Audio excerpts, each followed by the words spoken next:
All right, welcome everybody. Thank you for joining us for today's webinar. My name is Brenda Wells. I'm the Communications Director at the Florida Springs Council. Today's webinar will present the Better BMAP. It's a project authored by Ryan Smart, FSC's Executive Director, and Bob Palmer, FSC Board Member. If you have any questions during the presentation, use the Q&A feature down at the bottom of your screen. Hit that Q&A icon and it'll open up a Q&A box. Type your questions there.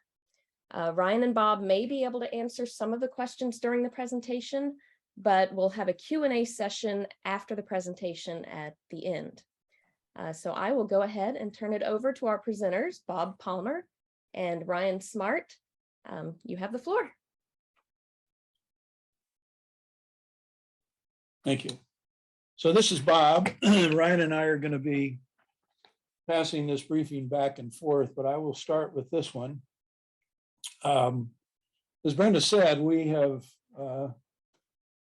determined to write what we call a better BMAP for the Santa Fe Basin, a better one than DEP produced in 2018, which led to a lengthy legal challenge, and Ryan will get to that shortly.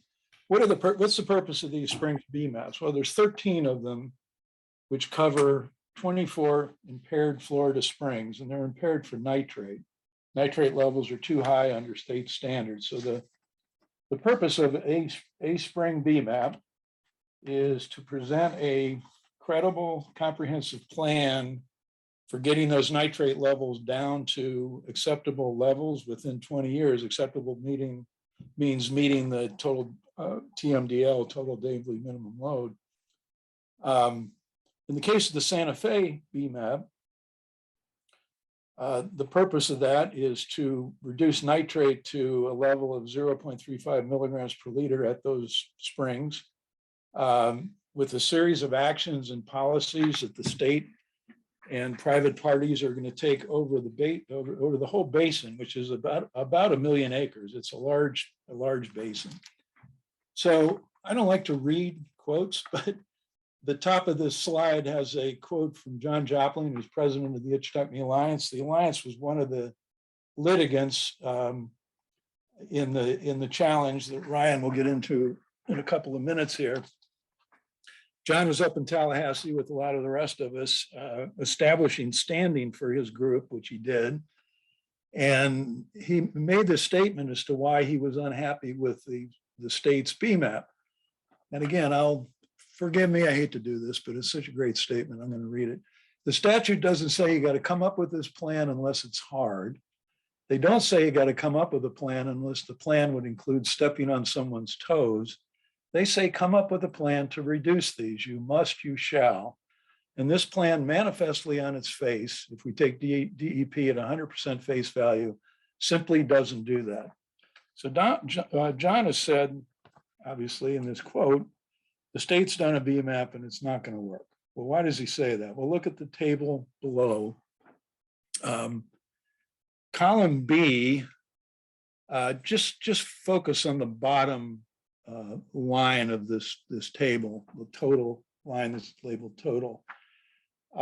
Column B is the pounds per year of nitrate that must be reduced in the spring, in the river, to meet the TMDL. And this is pounds going to groundwater. It's not pounds being applied to the surface, which is a much higher number. It's probably 10 to 15 million pounds being applied to the surface, but we need to reduce 1,853,000 pounds basically coming out of the spring vents each year. That's a lot. The bottom of column C is what DEP proposed in their BMAP. These are the pounds that they determined they could reduce as a result of this BMAP through various projects, policies, and so forth. You'll notice that the number at the bottom of column C is way short of the number at the bottom of column B. In fact, it's 25% of the number of column B, which means DEP proposed that they could clean up the springs on the Santa Fe by reducing the nitrate coming out of those springs by 1/4 of the amount that's actually required to do the job. That obviously doesn't make any sense. In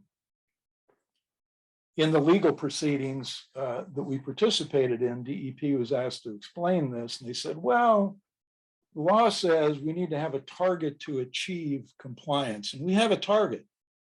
We didn't achieve it, but we have a target. That was their straight-faced explanation for why they proposed 25% reduction of what was actually required.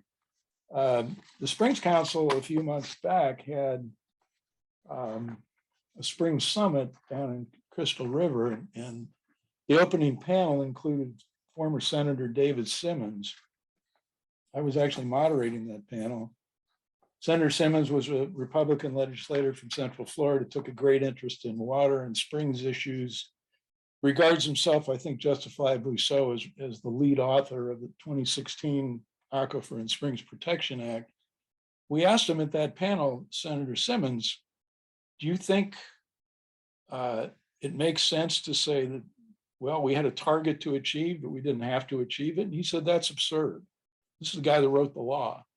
So DEP's position, I think, is clearly absurd. Unfortunately, the judge agreed with them, which is a whole nother discussion, which I won't go into now. But before I leave this table and turn it over to Ryan, a couple of things I want to point out in it. One is, if you look at the elements of column B, the pounds that must be reduced for each of these 6 categories, you'll notice that the vast majority of the pollution reaching the groundwater comes from agriculture, those first 3 categories. It's about 70% of the nitrate reaching groundwater in this basin is from agriculture. As I said earlier, a second point is that we in a better BMAP, we would have to identify roughly 4 times as many credits as DEP did. And that's just comparing the total in column B versus column C. The third point is those allocations. Ryan will get back to this later in column B for each of those categories. The law does not require that those categories meet those totals precisely. The law actually allows trading of pollution credits. It actually allows DEP to adjust those numbers to do them in the most efficient way. So those are suggestions. The total at the bottom is not a suggestion, but exactly precisely how you get to that total has some flexibility in it.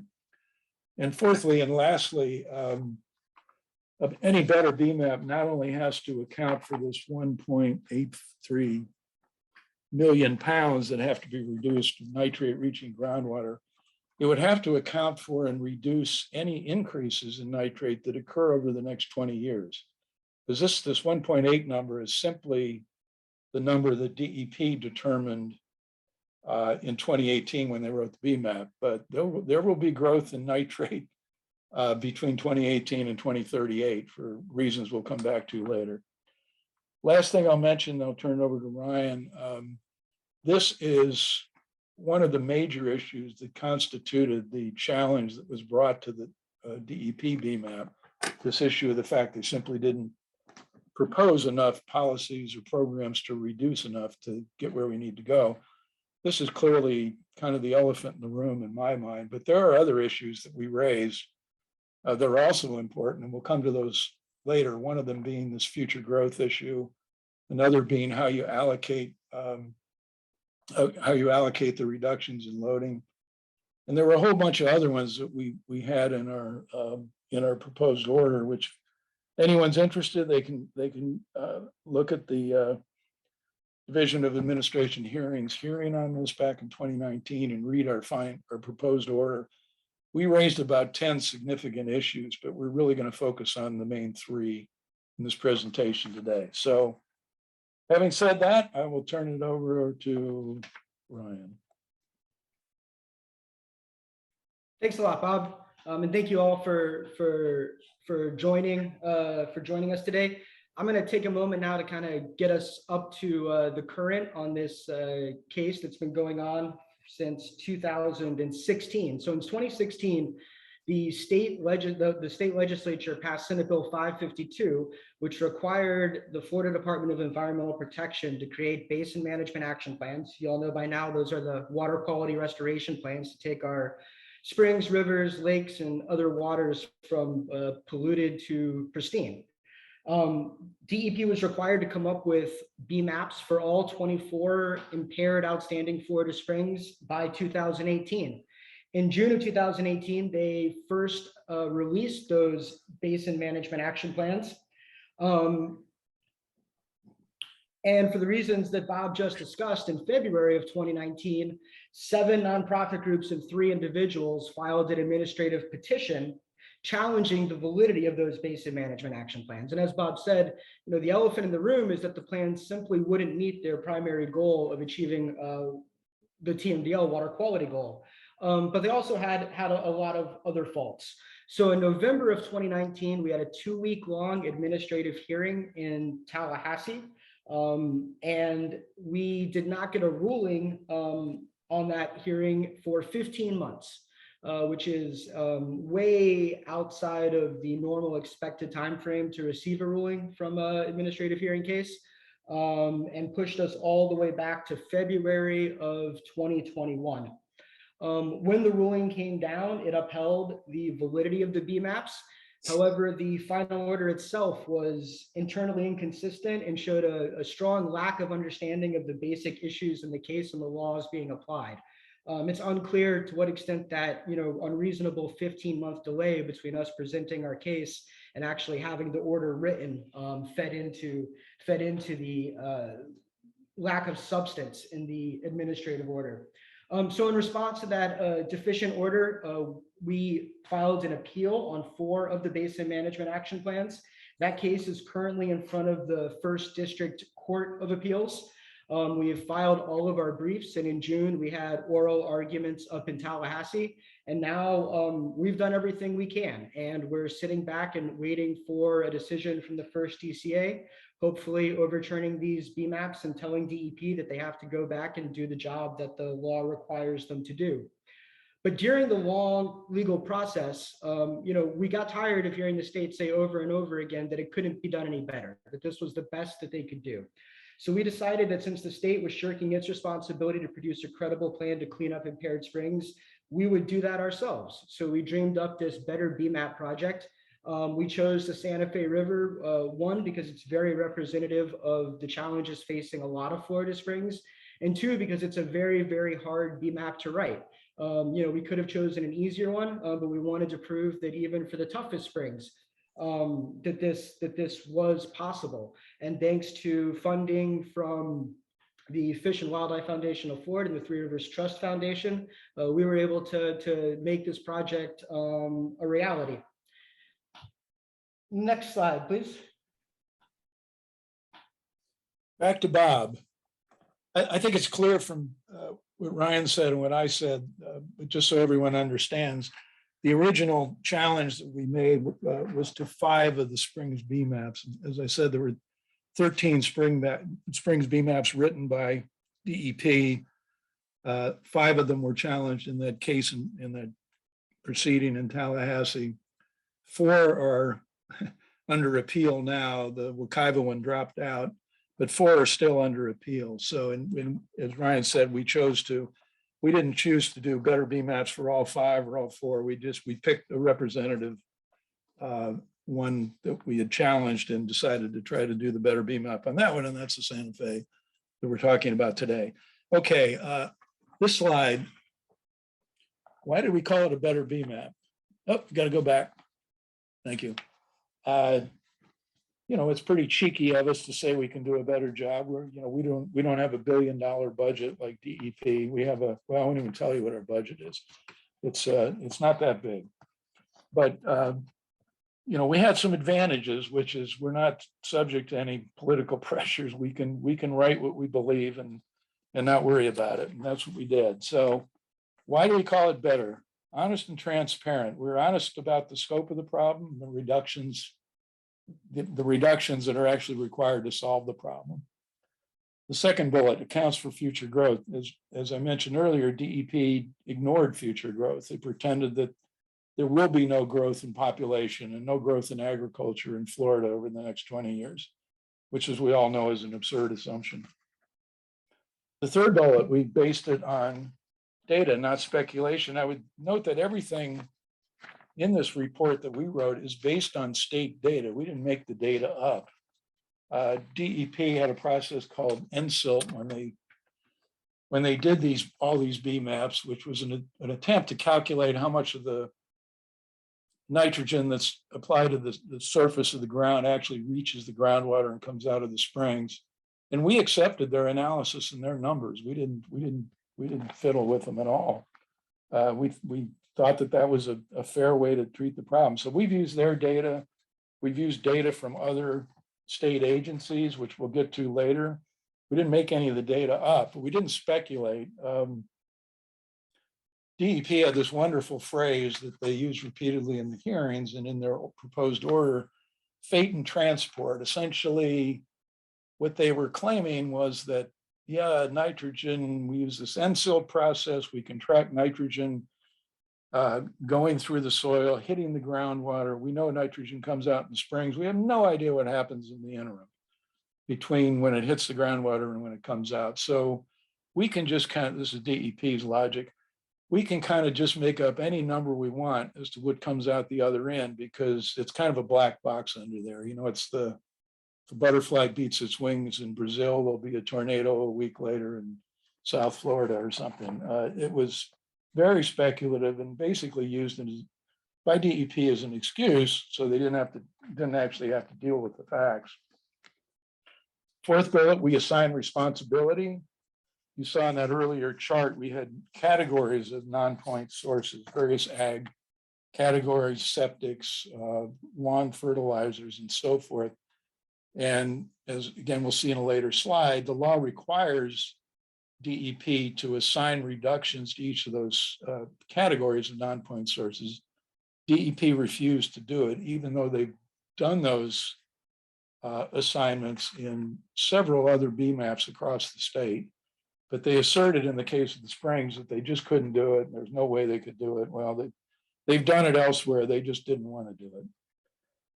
And finally, the last bullet, we propose solutions to achieve the TMDL. We already indicated that DEP fell far short of what was needed to achieve the TMDL. And we talked about, as we'll go through these slides, both actions that we can do right now to deal with future growth, and even some proposed legislative changes. I think Ryan kind of referred to this. DEP said, well, in their BMAPs, well, there's nothing we can do. We don't have legal authority, blah, blah, blah. We quibbled with that in a number of ways, but more importantly, there's nothing in law that says they can't make suggestions, even legislative suggestions. This is a plan. You know, they're not writing legislation, but if they feel they don't have the power or the authority to do what's required to actually clean up the springs, they ought to tell us that. Seems to me that's the role of a Department of Environmental Protection, is to tell their superiors and the citizens of the state what's actually needed to achieve environmental protection. But, you know, it's a handy excuse to say we don't have the authority to do these things, so we're not going to do it. And with that, back to Mr. Ryan. Thanks, Bob. Next slide. All right, so now we're going to talk about the big picture. This is information that comes directly from the Basin Management Action Plan put together by the Department of Environmental Protection. In 2008, the state set a nitrogen TMDL for the Santa Fe. That's essentially a water quality goal. As Bob mentioned, for most of our springs, that's 0.35 milligrams per liter of nitrogen. Is the highest level of concentration that you can have while still achieving state water quality standards. So when you take that 0.35 milligrams per liter and you look at the current flow, that comes out to a nitrogen load of about 998,000 pounds a year. So that is the most nitrogen that can exit the spring vents in the Santa Fe each year without exceeding water quality goals. Problem is, the current loading at the spring vent is 2.85 million pounds, which means that we need to figure out how we're going to reduce pollution in the basin by 1.85 million pounds. That means that a successful BMAP is going to have to show how to remove 2 out of every 3 pounds of nitrogen pollution currently entering the basin. Next slide.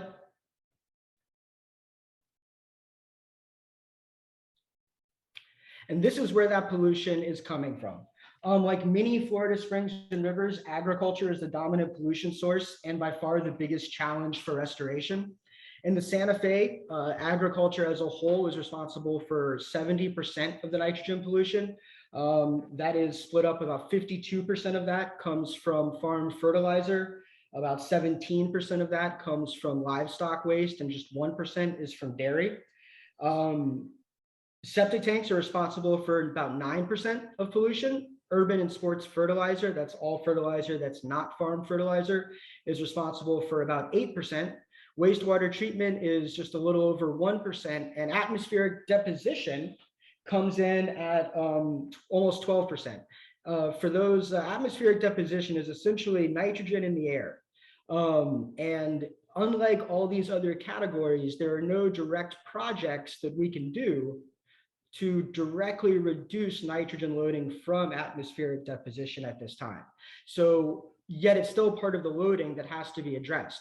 So when we look at the allocations and finding projects to actually meet the reductions that are necessary, not only do we have to deal with the loading coming from the other sources, but we also have to find a way to deal with that atmospheric deposition, which is going to require reducing the other sources by even more than if that atmospheric deposition loading wasn't there.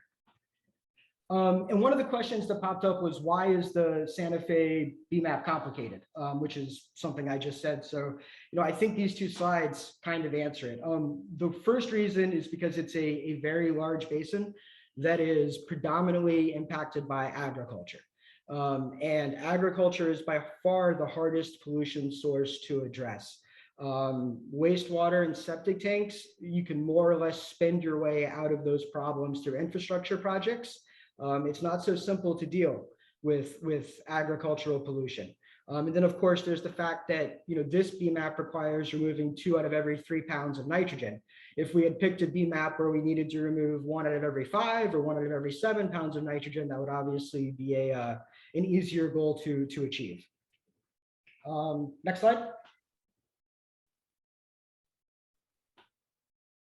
Bob. You should have told me that before. You should have told me about before, Ryan, that it was that hard. If I'd known that, I never would have participated in this project. No, just kidding.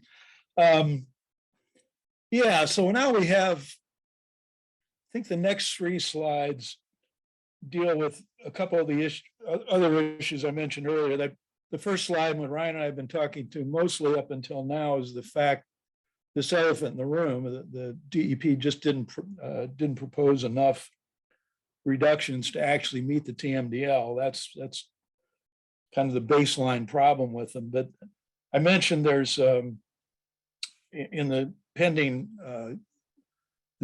challenge in the appeals court, we also featured the issues of future growth and allocation of the reductions. And again, that's what we'll talk about in the next 2 or 3 slides. But in addition to that, I mentioned earlier, there were several other issues that came up, and we're not going to address them in slides in this presentation, just to mention a couple of them so you're aware of them.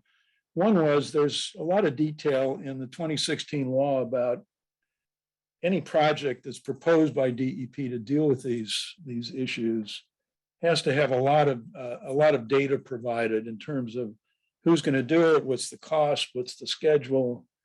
There's a real checklist in the law. And there's a very large number of these projects that are lacking that information.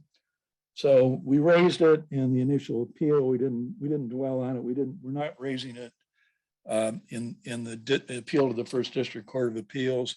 Another one we haven't mentioned, or not going to go into in detail here, are best management practices. There's a requirement in law that these best management practices be, what's the word, Ryan? Not certified. Verified at representative sites. Thank you, Ryan. Verified at representative sites. That's never been done for any of the major crops in the Santa Fe Basin. And that's been a legal requirement for, I think, over a decade. There's other issues with agricultural BMPs that we raised. Another one was the calculations that DEP did with respect to proposals they had for septic tanks. They used some really funny, funky math to come up with the improvements we were going to see with their septic proposals. But again, you get into complicated math, that's not really a good issue for the Court of Appeals. So we didn't get into it. But the next three slides will go into the two other issues that are in front of the Court of Appeals. This one up on the screen now, future growth. There's a provision in Florida law that requires in all BMAPs that DEP, quote, identify mechanisms to address potential future increases in pollutant loading. So over the next 20 years, there will be increases in loading. They've got to deal with them. They got to identify mechanisms to address potential future increases. Doesn't even have to be exact. It has to be, could be any potential future increase. Well, you see on the left side here, there's a couple of percentage projections.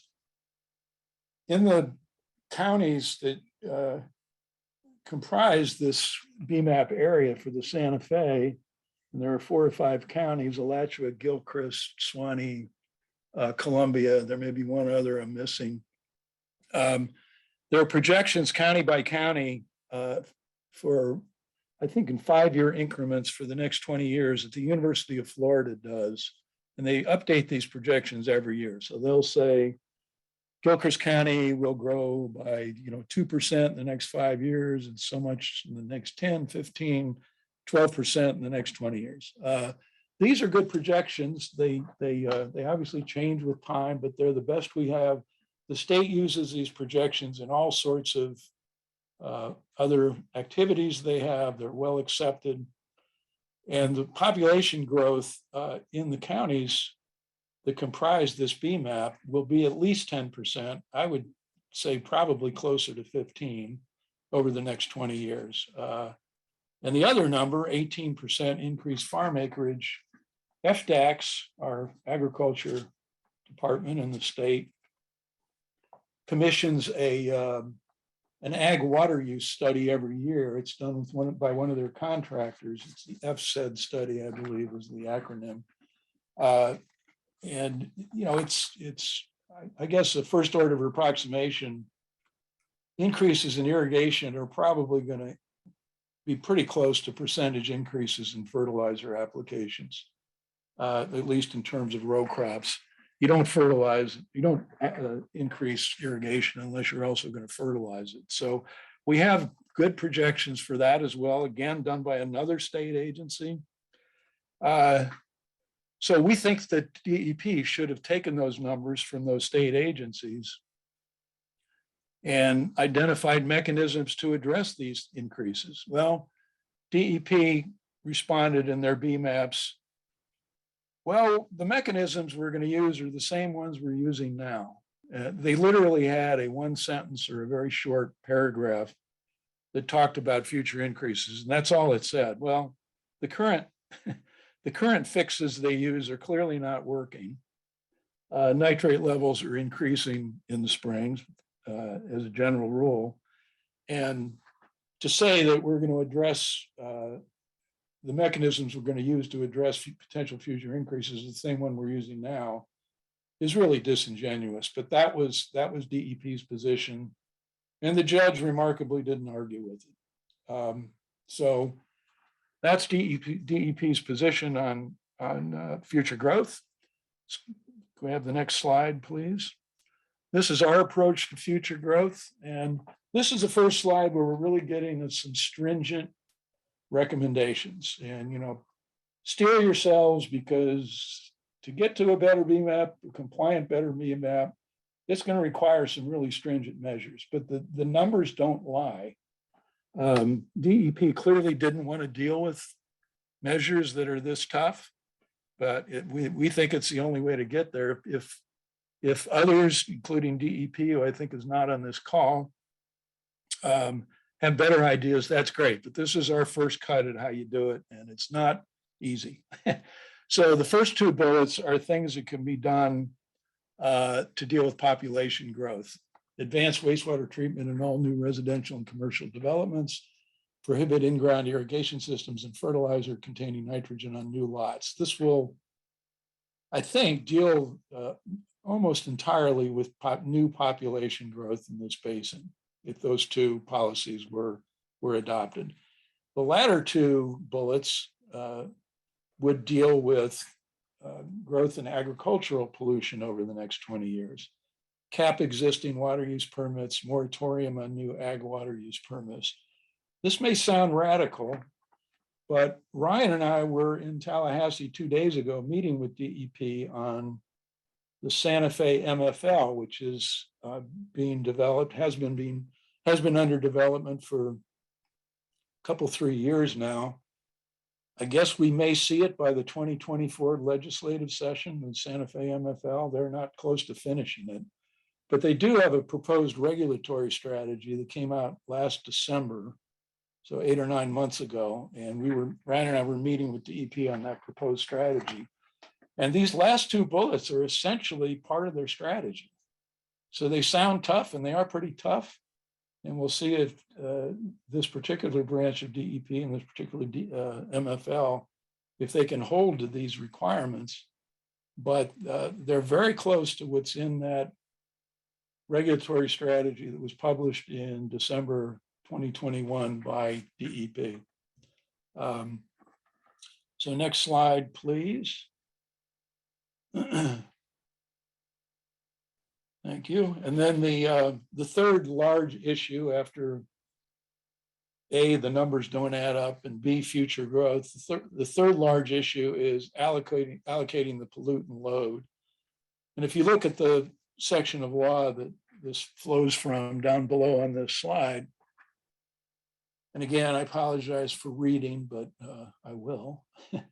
And the section of Florida statute says initial allocation of allowable pollutant loads among point and non-point sources may be developed as part of the TMDL. However, in such cases, the detailed allocation to specific point sources, and here's the key phrase, specific categories of non-point sources shall, not may, shall be established in the BMAP. Well, what does this mean? Well, these water bodies, by and large, had TMDLs done anywhere from 6 to 12 years ago, as I recall. And in those TMDLs, there wasn't initial allocation among point and non-point sources. That's what the TMDL did. And the law clearly says if you've already done that initial allocation, however, in such cases, the detailed allocation to categories of non-point sources shall be established. What does that mean? Well, it means since the TMDLs have been done for these water bodies, DEP was obligated to allocate the required reduction to those 6 categories, maybe there's 7 or 8, but the 6 we showed on the initial table in this presentation, the various ag categories, septics, lawn fertilizer, so forth, so on. DEP should have allocated those and said, this is your responsibility, wastewater treatment plants. You've got to reduce by X pounds. The law seems very clear on this. DEP said, oh no, we don't have to do that. We never did an initial allocation, so we don't have to do this. Well, we pointed out to the judge that the initial allocations were done in the TMDLs. That's what they say quite clearly. They've done an allocation to point and non-point sources. And again, much to our amazement, the judge agreed with DEP's logic on that. I don't know how, but she did. So that kind of concludes the 3 major issues that are part of our appeal. And with that, I will pass it back to Mr. Ryan. Thank you very much. So as Bob noted, DEP did not allocate the reductions that are required. And it's not because allocating the reductions is that hard. We got a question about that earlier. It's a pretty simple operation. We know that we need to reduce nitrogen loading by 1.85 million pounds at the spring vents. So that number comes from the TMDL, which is adopted by DEP. So the question is, how do we get there? And the way that we get there is by looking at the total reduction that we have to have in the basin, which is about 70%, and then subtracting essentially that 70% from each existing source. So that's what we've done here. And while the math is simple, as you can see, the results are stark. Needing to reduce 1.1 million pounds of farm fertilizer pollution, needing to reduce 358,000 pounds per year of livestock waste. These are very big numbers. And once you allocate them and assign these responsibilities, these categories of sources are responsible for achieving them. And as Bob pointed out, in other basins, we've seen DEP be more than willing to allocate the pollutant load and to put those restrictions. We can only assume that it was because of the results of what happened when you do those allocations in this particular basin, particularly the enormous reductions that are required from agriculture that made doing allocations in this particular BMAP and in many of the Springs BMAPs politically untenable. Next slide. So this is where the rubber meets the road, so to say, on our better BMAP. And there's no way I would have time to go through all of it. So I really encourage all of you to go, the report's online. You can read in detail through all of our proposals. As Bob noted, we're not calling this a perfect BMAP. It's a better BMAP. It's better than what the state put together. And it's better because we find a way to accomplish the reductions. And it's not easy. It's very, very hard. And it's going to require that we drastically change the way that we grow and the agricultural land use in the basin. And a lot of folks will think that these recommendations are impossible or unrealistic. But you got to look at it from the other perspective as well. No one has a right to destroy our waters to make a living. Everyone has to do their part to follow the law. And the law says that we have to achieve these water quality goals within 20 years. Now, if the legislature and the governor want to abandon that goal, if they want to repeal the law and say, we're giving up on springs, it's just too hard, folks. It's too hard. It's too expensive. We're going to step on too many toes, then let them do that. But as long as the law says that we're going to achieve water quality goals within 20 years, then we need to have a realistic plan to achieve those goals. And we have to be advocating for the policy positions and the funding that is necessary to accomplish these. So I'm just going to go through these really quick. We'll take questions. And like I said, I encourage you to read the better BMAP. When it comes to urban fertilizer, the most important thing is that each county and municipality within the BMAP adopt and enforce an aggressive urban fertilizer ordinance that includes rainy season blackouts, has strict requirements on the amount of nitrogen that can be in the fertilizer and the percentage of that nitrogen that has to be in a slow release formula. We need to get rid of the exemptions that exist in many counties and municipalities for lawn care services and licensed applicators. The waters don't care who puts the nitrogen on the ground. They just don't. You just can't have the nitrogen entering. So the idea that one person is more able to pollute our water than another is just, it's nonsensical. Second, we have to deal with, nope, go back. Yep. Second, we need to deal with septic tanks. Our proposal here is to connect every septic tank in the 3 priority focus areas. Those are Devil's Complex, Hornsby, and Ichetucknee to advanced wastewater treatment. That's approximately 18,000 properties. And one thing you'll notice is that even with connecting every single septic tank in the priority focus areas to advanced wastewater treatment, we are still not able to achieve the allocation for septic tanks. So we're going to have to find another place which is honestly going to have to be agriculture, because it's where 70% of the pollution comes from, to make up for that inability to meet the allocation for septic tanks. Wastewater treatment facilities are a small amount of loading. The BMAPs require wastewater treatment facilities to meet a 3 milligram per liter maximum discharge rate for nitrogen. That should be the maximum. And then we need to do things like treatment areas and other things to try to get that number down as fast as possible. Because of course, as we connect all those septic tanks to wastewater treatment, we're going to see those categories change, right? We're going to see the numbers from septic tanks go down, and we're going to see the numbers from wastewater treatment facilities go up. We need to make sure we're getting as much bang for our buck when we make that connection. But the real hard part is agriculture. When it comes to dairies, we came across a very interesting project in the Springs funding for this year that took an existing dairy in the Sewanee Basin and moved it indoors, where essentially all of the waste from the livestock could be captured, treated, and then used as fertilizer on that property and other properties. To whatever extent that is economically feasible, we should be doing that at all permitted dairies in the basin. When it comes to farm fertilizer and livestock waste, that's where you get your 69% of loading, and that's where the big cuts have to come. And we really came up with a 3-step triage process. The first step is that we need to develop new best management practices that do what best management practices are required to do under law, which is reduce the amount of pollution entering our groundwater. The current best management practices that use in the Santa Fe Basin have never been verified to have any benefit to water quality, and as a fact, when DEP did a study to look at whether or not they were working, DEP found that they could find no benefit from the actual best management practices being used on the ground in the Santa Fe Basin 4 years after they were required. So we know those don't work. So we need to develop better ones. They need to be reasonable and cost effective, and they need to be 100% implemented. Second, we have to greatly expand state cost share projects. We need to be sure that every farm has access to soil moisture sensors, precision fertilization, anything else that they can do to keep their efficiency up while also reducing their pollution. But what we came to is that even if everyone adopts best management practices, even if we do every cost share project that we can find, we're still not going to be able to achieve a 70% reduction with the current intensity in land use.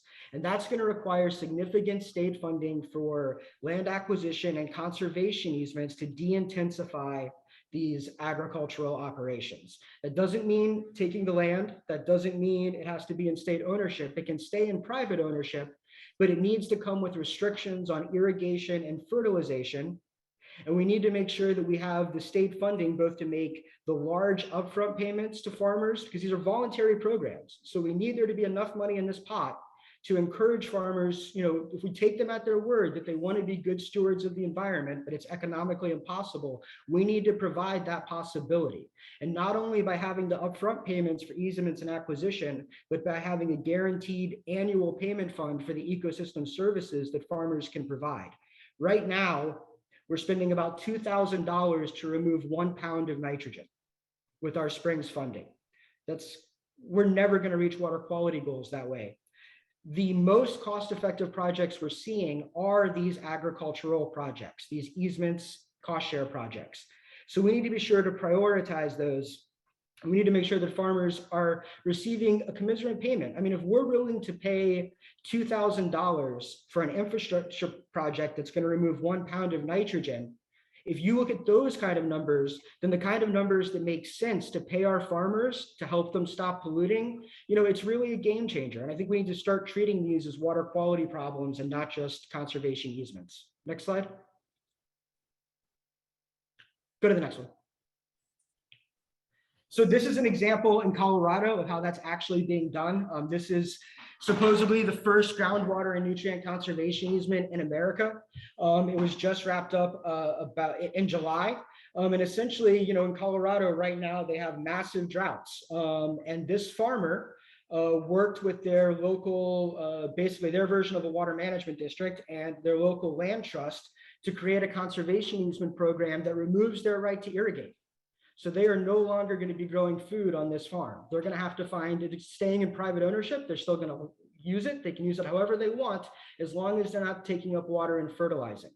And they're getting ongoing ecosystem payments. And now that this has been done, in the articles, a lot of other farmers in this area are interested in these kind of projects because they want to do the right thing, but they also want to protect their land and they want to make sure they can continue to make a living.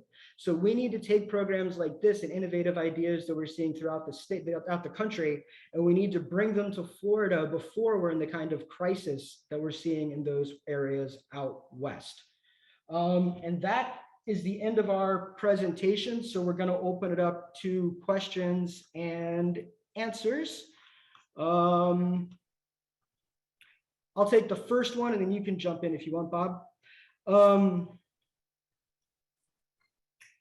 We're asked if we're going to advocate for the Florida Right to Clean and Healthy Waters amendment. Yeah, the Florida Springs Council Board has voted to support the Right to Clean Water amendment. The website is floridarightocleanwater.org. Encourage everyone to check it out and get involved in that effort. I see one here from our friend Doug McLaughlin. What is the climate in the legislature for amendments to BMAP statutes? A lot of this is obviously going to depend on the ruling by the First District Court of Appeals. I mean, if they side with us, DEP will have to go back and rewrite these BMAPs in a way that satisfies us. If the First District Court of Appeals goes along with what DOA did and just stiffs us on all these issues, really our only viable option is to go to the legislature and explain to them what happened in the court system and explain to them that apparently they wrote their law sloppily enough that DEP could drive trucks through the middle of it. I can't believe any thoughtful legislator would agree with the notion that we're going to clean up the springs by proposing fixes that deal with 1/4 of the problem. So, it would require a lot of work up at the legislature. It would require a public campaign of op-eds and citizen action. I don't know what Ryan's better position than I am to know what the temperature of the legislature is on that. But I think if this story came out, it would be very embarrassing to DEP in the state, and I think they'd have to do something about it. Thanks, Bob.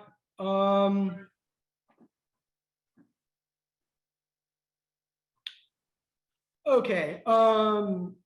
David Collins says, regarding no new permits for irrigated agriculture, do you see a Burt Harris approach regarding the expected use that would no longer be available? And if so, how much would you have to be paid to ag?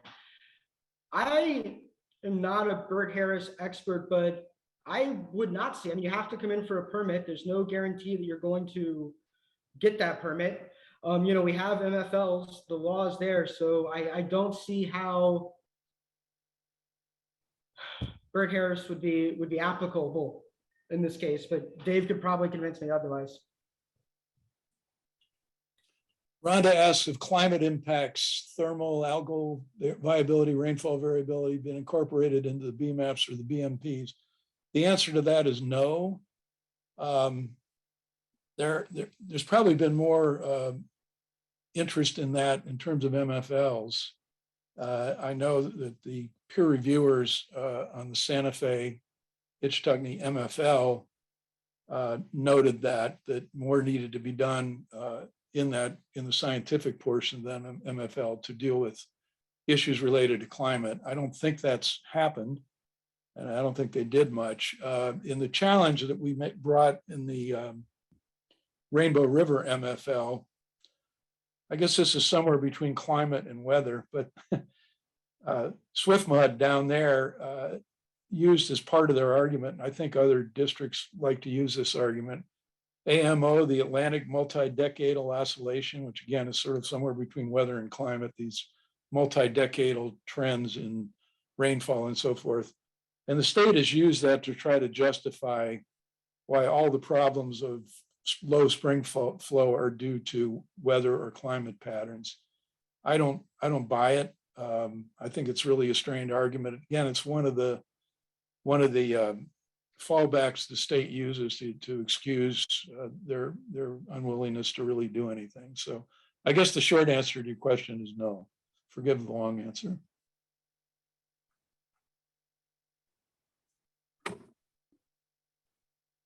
Christopher Mindel asks if the allocations for each nitrogen source listed in your table are in the existing Santa Fe BMAP. They are not, because DEP did not follow the law and allocate the reductions. But as I pointed out, there's no fancy math there. We know we need a 70% reduction. So you just assume that every source has to reduce by 70% and then adjust that as necessary when you get to the projects. Anthony Gaudio asks if we share his concern that we are not going to be able to reach the targeted reductions from OSTDS septic tanks, since the vast majority of all the resources being utilized are being spent to convert conventional to advanced OSTD. Okay, yeah. So what Anthony is saying is that under the BMAPs, when everybody within a priority focus area has to get rid of their septic tank within 20 years, essentially. And they have two choices. They can either go to a upgraded septic tank that reduces nitrogen, or they can connect to central sewer. A lot of folks are choosing the upgraded septic tanks, but as Anthony knows well, they're not all created equal. So you have passive systems that are not nearly as effective, in which the benefits tend to be shorter term than the active systems that require annual inspections. So yeah, Anthony, I think it is a big concern. And I think what we're really seeing when you crunch the numbers is that for most of these basins, we're not going to be able to achieve the reductions necessary just going to better septic systems. We're going to need to connect most systems up to advanced wastewater treatment if we're going to hit those allocations. Ryan, there's a nice political question here, which I will refer to you from Lou Merritt. Do you think the replacement of the head of DOA by Governor DeSantis during the time the original challenge was under consideration had anything to do with the length of time it took for the judge to issue a decision, or with the unfavorable decision itself? Obviously, we don't know. We can speculate. As Ryan said, the length of time was unprecedented. There were some new procedures put in place at DOA in terms of review of decisions by other judges and by the chief judge. And the chief judge was a close ally of Governor DeSantis. So one would presume that there was enhanced review of this. This is a very, very important case and a very, very important decision that affects clean water all over the state. I would point out, we forgot to point this out earlier, you know, BMAPs, if you go on the DEP website, there are, I don't know, 20, 30, 35 BMAPs across the state, rivers, springs, lakes, what have you. This is the first time a BMAP has ever been challenged in the state of Florida, which means that the decision on this, the ultimate decision on this, is going to have huge consequences. And I suspect those consequences were not unobserved or unknown by the political people that were involved at DOA and in the governor's office. But anything more than that is speculation on my part. Ryan, did you want to speculate further? I do not. Okay. We have an interesting question here. Eugene Kelly asks if we can project how expensive easements in the Santa Fe Basin would be, and therefore put a price tag on the implementation necessary to achieve the required reductions. I don't have an estimate of the cost. You know, we did some back of the envelope calculations, but it's a voluntary program, right? So the number is largely going to depend upon what it takes to get someone to accept. I think what we do know, though, is that we have a dedicated land acquisition trust fund that should be giving us more than $1 billion a year for these exact projects to conserve land and benefit waters.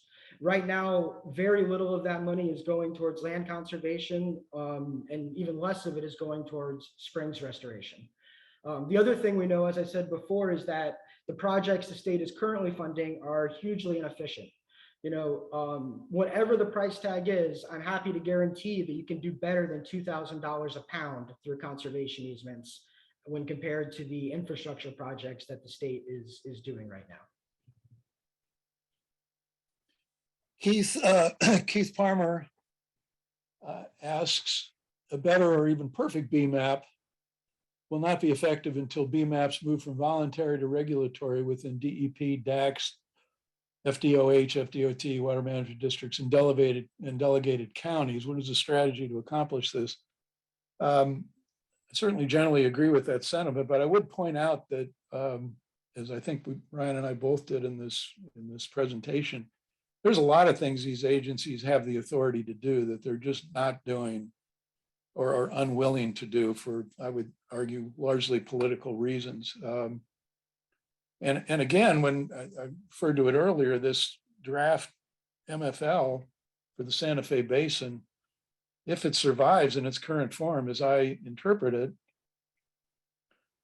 would have a very significant effect on cutting back on nitrogen pollution from agriculture, simply because it's cutting back significantly on water permits. And that would be a big step. And they have the water management districts have the authority to do that. It's primarily a water saving measure and a flow measure in the springs and rivers, but it has a huge impact on nitrate pollution as well. And I will say it's a little frustrating in the meeting, as I mentioned, we had with DEP on this. They have this Rube Goldberg-like solution to the problem of low flow with complicated rules and projects and offsets and models and calculations, and it just makes your head spin. And there's some simple ways, much simpler ways of dealing with these issues that some of these agencies are unwilling to consider. One is just to put a cap on water use district-wide, which is something that FSI, Bob Knight, and Bob Ulanowitz, and a number of others have advocated for a decade. There's also what was done in Southwest Florida, SWUCA, where they just capped and reduced existing permits. Those are very powerful tools for reducing nitrate pollution that are not being used. So anyway, I'm not addressing all your agencies you mentioned, but I think there's a lot that could be done now under existing authority. All right. I'm going to wrap up with two. Stacy Greco with Alachua County, which is doing some of the best work in the state on trying to reduce urban fertilizer, mentions that one of the things that we really, really need is to get rid of the preemption that prevents counties from, I mean, really all of the preemptions, but particularly the one that prevents counties from banning the sale of nitrogen-containing fertilizer. We have over and over again seen the state legislature come in and preempt things like right to clean water and more protective fertilizer measures when local governments want to do better. And for sure, we need to stop that. We need to get rid of the preemptions of environmental resources, and certainly allow counties that eventually are going to be on the hook for solving these problems to do everything that they can do to address them proactively. And then there's quite a bit of discussion about the benefits of nitrogen reduction systems. I don't really have time to get into that, Scott Carmody, on this call, but if you want to reach me individually, my email's up there. I'd be happy to shoot you my number in a chat. I think there's different kinds of nitrogen reduction systems, and the benefits are based on what kind of system you're talking about. But let's talk offline about that. All right, I want to thank everyone very much for joining us today. I hope you found this useful. If you haven't read the Better BMAP report, it's on the Florida Springs Council website. I really encourage you to do so. That everyone knows how to get in touch with me if you have questions or want to discuss individually. And again, really appreciate everyone tuning in.